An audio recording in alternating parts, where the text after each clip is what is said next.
सभी को मेरा प्रणाम और धन्यवाद आप लोगों को कि आप लोग अपना वक्त निकाल के मेरी बात सुनने आए हैं यहाँ पे। तो मुझे चुनाव से जुड़ी चर्चा करनी थी आप लोगों से, क्योंकि अब वोटिंग का टाइम आने ही वाला है, बहुत नजदीक है। तो मैंने सोचा एक बार हर गांव में लोगों से मुझे बात करनी चाहिए और जो चीजें अभी तक शायद और जो बातें उन तक नहीं पहुंची हैं, अगर मैं एक कोशिश करूंगी तो शायद वो वहां तक भी पहुंचे। तो मुझे यही कहना था कि इस बार मैंने अपना आखिरी डेट पे नॉमिनेशन कराया यही देखकर, क्योंकि मुझे लगा नहीं कि कोई भी कैंडिडेट उस लायक है जिसको फिर से मुखिया बनाया जाए, क्योंकि सालों से हम लोग यहाँ पे राजनीति देखते आ रहे हैं कि कैसी राजनीति हो रही है। कभी दारू की राजनीति होती है, कभी पैसों की होती है, तो कभी कास्ट की होती है, जाति धर्म में बांटते हैं और उसके बाद 5 साल तक कोई काम करने या विकास करने की उनको नहीं पड़ी होती है। और यही चीज सालों से चली आ रही है, जिसकी वजह से हमारा पंचायत का जो हाल है वो 10 साल 15 साल पहले भी वही था और आज भी वही है। पहले भी यहाँ पे एक अच्छी सड़क नहीं थी और आज भी वही हाल है। पहले भी घर में टॉयलेट नहीं थे, आज भी बहुत लोगों के घर में इस टाइम पे जहाँ डिजिटल इंडिया की बात हो रही है, वहाँ लोगों के घर में, कई लोगों के घर में टॉयलेट तक नहीं है। अभी भी लोग खेत में जाते हैं, जो औरतें हैं वो खेत में जाती हैं। और बारिश के मौसम में मैं घूमी हूँ 5 गाँव, मैंने देखा है कि कितनी बुरी हालत होती है। नाला नहीं है गांव में, सड़क अच्छी नहीं है, जिसकी वजह से कचरा लग जाता है हर जगह। घरों में भी इतना बुरा हाल है, पानी टपकता रहता है। अब जो गरीब लोग हैं जिनके पास नहीं है इतना पैसा कि घर बनवा सके, तो सरकार उनके लिए फंड देती है, मगर वो फंड कहाँ जाता है ये कभी आप लोगों ने सोचा ही नहीं, मुझे लगता है इसके बारे में। और फंड ना मिलने की वजह से कैसे वो लोग गुजारा करते हैं, घर में पानी टपकता है, कीचड़ हो जाता है, उसी में स्लिप करते हैं, ईटा रखते हैं, 4 ईटा रख के अपने घर में उनके घर में एंटर करो तो 4 ईटा रखा रहता है, किसी तरह पैर रख के ऊपर चढ़ो। ये सारी चीजें मैंने देखी है घूम घूम के। और राशन कार्ड ये सब तो बहुत छोटी सी चीज है जो आजकल के टाइम में हर किसी को मिलनी चाहिए, जो भी जरूरतमंद लोग हैं। राशन कार्ड से बहुत लोगों का नहीं बना। 5 गांव में घूमी हूँ मैं, सब लोग मुझसे शिकायत कर रहे थे, खास करके जो औरतों से मैं मिली हूँ घर घर घूम के, उनसे मैंने बात की तो किसी को भी पेंशन जिसको मिलनी चाहिए उसको नहीं मिल रही है, राशन कार्ड नहीं बने लोगों के। अब इससे छोटी बात क्या हो सकती है। तो सड़क और नाला ये सब तो बात की बात है। बाकी इस बार मैंने कोशिश करने के लिए मैं खड़ी हुई। मुझे लगा कि हर साल लोगों को शायद वो कैंडिडेट ना मिल पाता हो जिसका वो चुनाव कर पाए, क्योंकि सालों से गांव में यही राजनीति होती है कि जिसके पास भी 2-4 पैसे हैं, भले उसको बोलना ना आता हो या उसके पास नॉलेज ना हो कि काम कैसे करनी है, या भले वो पढ़ा लिखा ना हो, लेकिन वो खड़ा हो जाता है सिर्फ अपने पैसों के दम पे और वोट खरीदता है, उसको खरीदना ही कहते हैं। और आप लोग अपने आप को बेचते हैं, उसको बेचना ही कहते हैं। तो मैं आप लोग को यही बताना चाहती हूँ कि आपकी एक एक वोट की बहुत कीमत है, एक एक वोट बहुत मायने रखता है। वो आपको 5 साल विकास दे सकता है। उसका सौदा मत करिए 2-4 हजार रुपए के लिए या एक दारू की बोतल के लिए, क्योंकि वो नोट और रुपए इसीलिए खर्चा किए जाते हैं ताकि 5 साल जो भी आप लोगों का फंड आए वो खाया जा सके। तो आपको बदले में अच्छी सड़क मिल सकती है, आपके बच्चों को अगर स्कूल में अच्छी शिक्षा मिल सकती है, क्योंकि स्कूल की हालत सुधारने के लिए भी कोई शिक्षित इंसान होना चाहिए तभी। और जो लोग भेजते हैं अपने बच्चों को सरकारी स्कूल में, उनको बहुत अच्छे से पता होगा कि कितने अच्छे से पढ़ाई होती है। तो पूरा जो सिस्टम है उसको बदलने के लिए कोई ऐसा इंसान होना चाहिए जिसके पास आइडियाज हो, काम करने की एक नई सोच हो कि हमें पंचायत को आगे बढ़ाना है। मगर वो सोच मुझे किसी के अंदर दिखाई नहीं दी, इसलिए मुझे ये लास्ट में स्टेप लेना पड़ा। मगर कोई बात नहीं, देर आए दुरुस्त आए। मैंने लास्ट में नॉमिनेशन कराया, लेकिन मैं 5 गांव में घूमी हूँ, घर घर टाइम दिया है। ऐसे नहीं कि बाहर से ही निकल गई या सिर्फ चुनाव चिन्ह बता के निकल गई जैसे बाकी के प्रत्याशी कर रहे हैं। तो कई गांव में तो 2-2-3-3 बार भी गई हूँ। बस यही है कि सपोर्ट मिल रहा है, जो लोग पढ़े लिखे हैं, और ऐसा नहीं है कि पढ़े लिखे लोगों की कमी है अपने गांव में, सपोर्ट मिल रहा है, वो लोग समझ रहे हैं चीजों को। लेकिन फिर भी मैं अपनी तरफ से आखिरी देर तक जितनी कोशिश हो सकेगी करती रहूंगी, मेहनत करती रहूंगी। तो आप लोग जाति और पैसा, खास करके जाति पे अगर हम देखें तो हमारे साथ भी जितने भी लोग हैं जो घूम रहे हैं, वोट मांग रहे हैं हर गांव में, सब बैकवर्ड कास्ट के हैं, कोई भी हमारी कास्ट का हमारे साथ नहीं है, सब लोग इधर उधर है ना। हम लोग उनसे ज्यादा मिलते हैं, मतलब मिलते हैं ऐसा नहीं है, लेकिन उनसे ज्यादा उम्मीद हम लोग आपसे लगाकर बैठे हैं, क्योंकि हमारे घर में कभी जाति बातें हुई नहीं।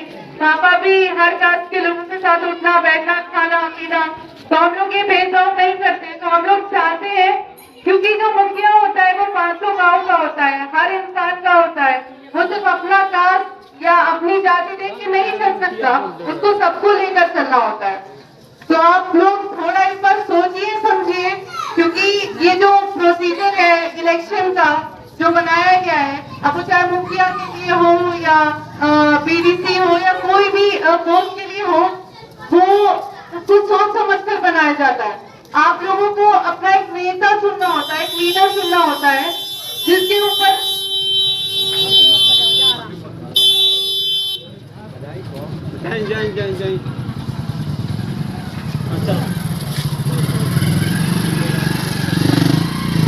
आप लोगों को अपना नेता चुनना होता है, क्योंकि जिसके हाथ में पूरे पंचायत का विकास होता है।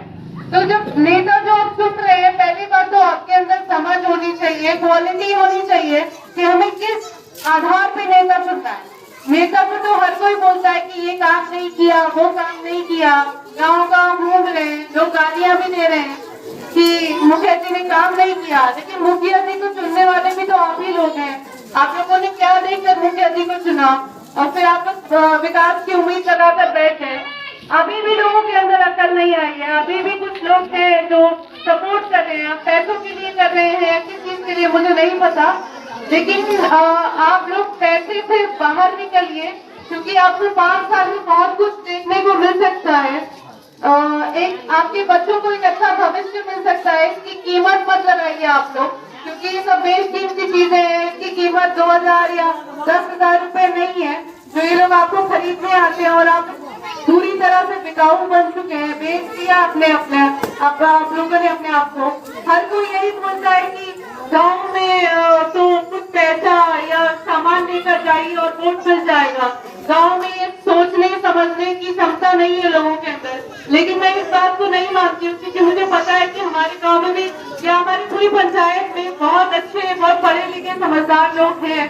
तो इसलिए मैं कोशिश कर रही हूँ, बहुत लोग समझ रहे हैं, सपोर्ट कर रहे हैं। जो लोग नहीं समझ रहे हैं उनसे भी रिक्वेस्ट है कि आप सोच समझ कर अपना नेता चुनिए, कुछ चीजों पे उसकी कीमत मत लगाइए, और अपने बच्चों का भविष्य भी बेहतर हो सकता है अगर आप सही जगह वोट दें तो। और ऐसे ही बिहार में एक पंचायत है सिंहवाहिनी करके, वहाँ पे भी ऐसे ही कुछ हालत थी पंचायत की। तो दिल्ली से एक महिला की वो आई थी, फिर उन्होंने देखा, उन्होंने वहाँ से इलेक्शन लड़ा था मुखिया का ही, लेकिन वहाँ के पंचायत के लोगों ने उनपे भरोसा किया, कुछ चेंज करने की कोशिश की, फिर वो वहाँ से जीती भी थी 2000 वोट से, और काफी पंचायत की हालत बहुत अच्छी भी हो गई है, सुधर गई है, जिसकी वजह से उनको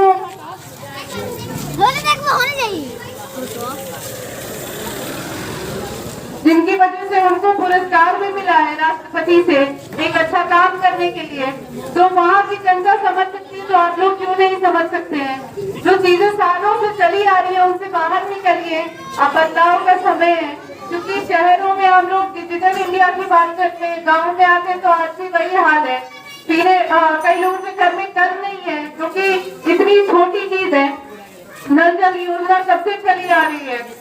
तो और ये एक और चीज आप लोगों से कहनी थी कि जैसे हमारे पंचायत में 5 गांव है, 5 गांव में बहुत से ऐसे लोग हैं जो कैंडिडेट बनने के लायक हैं, वो सामने नहीं आते। बहुत से शिक्षित लोग हैं हमारे गांव में, कमी नहीं है, मगर वो ये सोचते लोग हर कोई पैसा खर्च करना नहीं चाहता और लोगों की सोच बन चुकी है कि आप लोगों को समझाना बेकार है, इसलिए कोई सामने नहीं आता। लेकिन मैंने इस बार हिम्मत करी है। लेकिन आप लोगों से ये रिक्वेस्ट करूंगी सबसे पहले तो कि किसी और पंचायत का आदमी को आप लोग अपने पंचायत का मुखिया ना बनाएं। किसी और, मैंने देखा कि कुछ कैंडिडेट हैं जो किसी और पंचायत के हैं।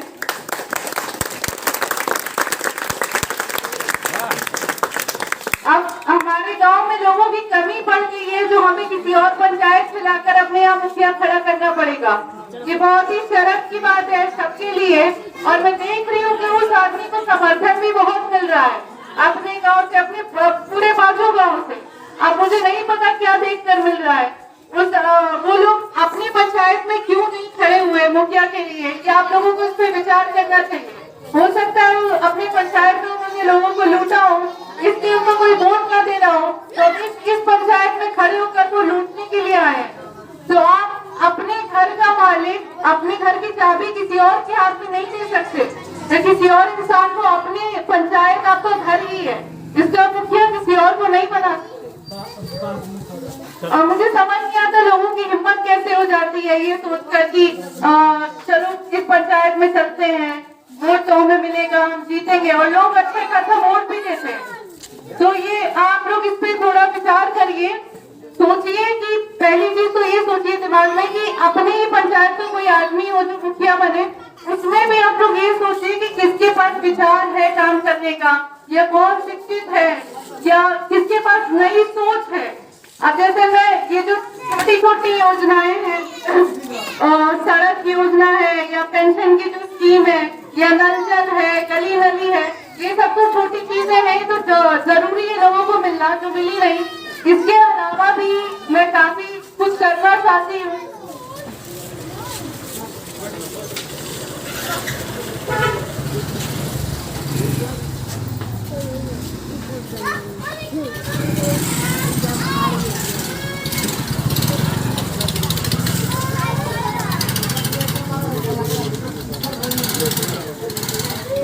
इसके अलावा मैं अगर मुखिया फंड में उतनी राशि नहीं हुई तो हम ऊपर तक भी जा सकते हैं। लेकिन ऊपर तक जाने के लिए, क्योंकि आज तक कोई गया ही नहीं, वो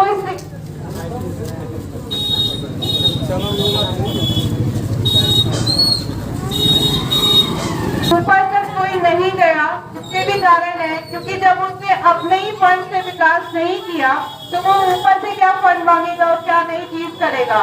तो मेरी ये सोच है कि अगर कुछ और नई चीजें